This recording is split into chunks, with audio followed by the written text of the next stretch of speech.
भगवान शंकर शिव के मस्तक पर, पिंडी पर, शिवलिंग पर धतूरा पहली बार चढ़ाया गया वो फुलेरा दूज का दिन था। इसलिए शिव महापुराण की कथा कहती है जिस दिन कोई मुहूर्त नहीं हो, कोई काम नहीं हो, उस दिन केवल फुलेरा दूज के दिन आप किसी भी दुकान का, व्यापार का, व्यवसाय का, जन्म का, आदि का कोई भी मुहूर्त कर लो, वो कभी ठप नहीं हो सकता, वो बढ़कर ही चलेगा। सारी जिंदगी के कांटे निकल जाते हैं, सारी जिंदगी के कांटे समाप्त हो जाते हैं फुलेरा दूज। कहते हैं दुनिया में सब दिन का दान, सब दिन का पुण्य समाप्त हो सकता है, और फुलेरा दूज का दान, पुण्य, सत्कर्म, भजन, कीर्तन, नाम स्मरण समाप्त नहीं होता। कर आ जाते हो, अचानक गिर जाते हो, हापड़ी भराने लगती हो थोड़ा सा चलने पर, श्वास फूल जाती हो ज्यादा चढ़ने पर, उनके लिए विशेष है कि धतूरे की जड़ को, धतूरे का जो फल होता है उसकी जड़ महाराज निकाल कर, धोकर, उसको घिसकर शंकर भगवान पर उसका लेपन कर दीजिए। थोड़ी सी जड़ शिव जी पर चढ़ा दीजिए फुलेरा दूज के दिन। उस जड़ को पानी चढ़ाकर वापिस लेकर आ जाइए। जो मिर्गी का मरीज होता है, जिसको दमे की शिकायत होती है, श्वास की होती है, चलने में हापड़ी भरा जाती हो, फुलेरा दूज के दिन दोपहर के समय पर उसको वो जड़ केवल 3 या 4 बार सुगंध में सुंगा दी जाती है, तो मिर्गी की बीमारी समाप्त हो जाती है, और जिसको दमा श्वास फूलता है उसको भी आराम लग जाता है। फुलेरा दूज के दिन उसके लिए नित्य आनंद का सुख दे जाती है। और भी ध्यान दें, जिसको बहुत भारी बीमारी हो, डॉक्टर कह रहे हैं कि ऑपरेशन की जरूरत है, ऑपरेशन कराना पड़ेगा, गांठ हो गई है, ये हो गया है, वो हो गया है, निवेदन है एक धतूरा फुलेरा दूज के दिन भगवान शंकर के शिवलिंग पर समर्पित करें, और 5 बेलपत्र नंदीश्वर भगवान पर अर्थात भगवान नंदी पर समर्पित करें। जीवन में कितनी बड़ी भी बीमारी होगी वो आगे नहीं बढ़ सकती, ऑपरेशन की जरूरत नहीं पड़ सकती, वो केवल फुलेरा दूज पर हो, केवल फुलेरा दूज के दिन, उसके सिवाय नहीं। और वो 15 मार्च को है, मौका मिला है, आनंद से। धतूरा होता है विषैला। कैसा होता है? विषैला, बहुत विष होता है धतूरे के अंदर। पर महाराज भगवान शिव को वो समर्पित किया जाता है जैसे पार्वती जी को लगा, जब कोई साथ नहीं दे रहा, पार्वती जी को लगा जब कहीं से सुख का अनुभव नहीं हो रहा, आनंद का अनुभव नहीं हो रहा, पार्वती जी ले गई धतूरा, पार्वती मैया ले गई उस बेलपत्र को शिव को। और प्रयास करना, अगर दुख है तो एक धतूरा समर्पित कर कर 1 लोटा पानी अवश्य समर्पित कर। उनके लिए भी कहूंगा जिनको शरीर में दाद हो जाती है, खाज हो जाती है, या खुजलियों का क्रम हो जाता है, उनके लिए भी महाराज धतूरे का पानी, धतूरा 1 लोटे में डाल दो, पानी रख दो उसमें, उसके अंदर थोड़ा सा चंदन डालकर वो पानी शिव जी को समर्पित कर दो।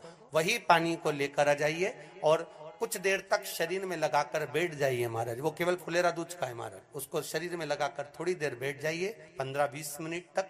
शरीर के अंतर्गत कोई वस्त्र ना हो, उस वस्त्र को उतार कर उसको लगाकर बैठ जाओ। 2.5 से 3 महीने में दांत खाज, किसी भी चर्म रोग होगा वो धीरे धीरे समाप्ति की ओर हो जाएगा। महाराज फुलेरा दूज का महत्व शास्त्र कहता है, भले इसको छुपाकर रखा गया हो शास्त्रों के अनुसार, पर इसकी महत्वता, जो दुकान, जो व्यापार, जो व्यवसाय, और पहले भी आपको कहा, मान लो आप शिवरात्रि के दिन रात को भगवान शंकर को धतूरा चढ़ाते हो व्यापार व्यवसाय के लिए, और वो धतूरा आप शिवरात्रि के दिन सुबह 4 बजे से पहले नहीं बांध सकते, तो उस धतूरे को फुलेरा दूज के दिन लाल वस्त्र में बांधकर अपने व्यापार वाली जगह पर बांध दो। जीवन में कभी व्यापार नीचे नहीं जाएगा, बढ़ता ही चला जाएगा। और उनके लिए भी निवेदन करूंगा जिनके यहाँ कर्जा बहुत है, बहुत कर्जा है, चूक ही नहीं रहा, पैसा ही नहीं रहा, व्यापार चले तो कर्जा चूके, उनके लिए भी निवेदन करूंगा, एक धतूरा बेलपत्री के पेड़ के नीचे शिवलिंग का निर्माण कर कर फुलेरा दूज के दिन उस धतूरे को अपनी कामना कर कर हल्दी में भिंगोकर उसको भगवान शंकर को समर्पित कर दीजिए अपनी कामना कर कर। उसी हल्दी की 1 बिंदी अपने साथ में रुमाल में लगाकर अपने व्यापार व्यवसाय की जगह पर लेकर जाइए। कर्जा धीरे धीरे धीरे धीरे जब चूकेगा, जब लक्ष्मी आएगी, तो लक्ष्मी की वृद्धि भी वो करता महाराज। ये फुलेरा दूज के उपाय।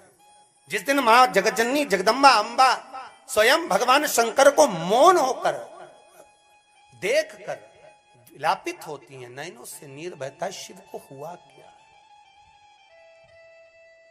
शंकर को क्या हुआ है, योगरदानी को हुआ क्या।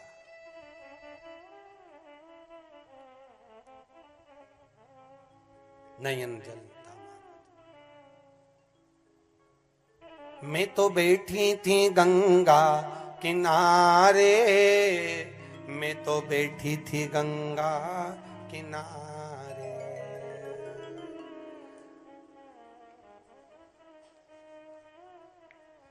ऐसा धक्का दिया ओ भोलेनाथ, दिल तुझको दिया ओ भोले। भगवान शिव ओगड़दानी, त्रिकालदर्शी, कैलाशी, अविनाशी, इस चित्तवृत्ति के मन की बात को धारण करने वाले।